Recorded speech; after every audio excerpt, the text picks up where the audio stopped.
নেন ভাই, পারবেন, কোনো সমস্যা নেই। একটু ডিস্টার্ব করলাম ভাই।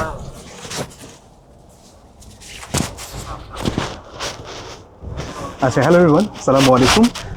আমি এখন গ্রিন লাইন বাসের একেবারে দোতলার একেবারে ঠিক সামনের যে সিটটা সেখানে আছি।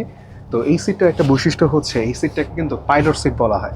কেন পাইলট সিট বলা হয়? কারণ আপনি যখন এই বাসের সিটের মধ্যে বসবেন, আপনি কিন্তু একেবারে ডানে বামে একেবারে সর্বোচ্চ লেভেলে হচ্ছে ভিউ পাবেন। আর এইটা ছিল হচ্ছে গিয়ে আমাদের টিকিট আজকে। আজকে আমরা রংপুর থেকে ঢাকার দিকে রওনা করেছি। এখন বর্তমানে আমরা কিন্তু টাঙ্গাইলের মধ্যে আছি। তো যেটা বলার বিষয় সেটা হচ্ছে যে আহ, একেবারে ফার্স্টের এই সিটটার নিচেই কিন্তু হচ্ছে আমাদের ড্রাইভার সাহেব যেহেতু থাকেন, তাই এটাকে পাইলট সিট বলা হয়। এবং এখানে বসে আসলে ভ্রমণ করাটা বেশ বেশ বেশ উপভোগ্য। আরেকটা বিষয় আপনাদেরকে একটু দেখাই, এটা যে সিটের কোয়ালিটি, সিটটা একটু আপনাদেরকে দেখাই। বেশ আরামদায়ক একটা সিট। আর এই সিটের মধ্যে যদি আমরা একটু দিকে খেয়াল করি, সামনের দিকে কিন্তু আমাদের লেগ রেস্ট আছে।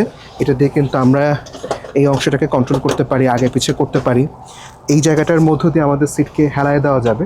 আর সবচেয়ে মজার বিষয় হচ্ছে, যদিও কাজটা উচিত না, একেবারে পাটা তুলে আরাম করে দুনিয়া দেখতে দেখতে আপনি ভ্রমণ করতে পারবেন।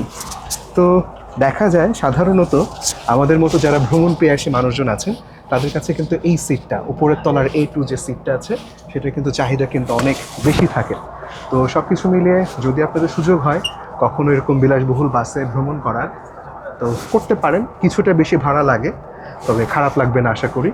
আর এখন পর্যন্ত আমার অভিজ্ঞতা বেশ ভালো ছিল। এর আগে বেশ কয়েকবার এরকম বাসে চড়ার অভিজ্ঞতা হয়েছে।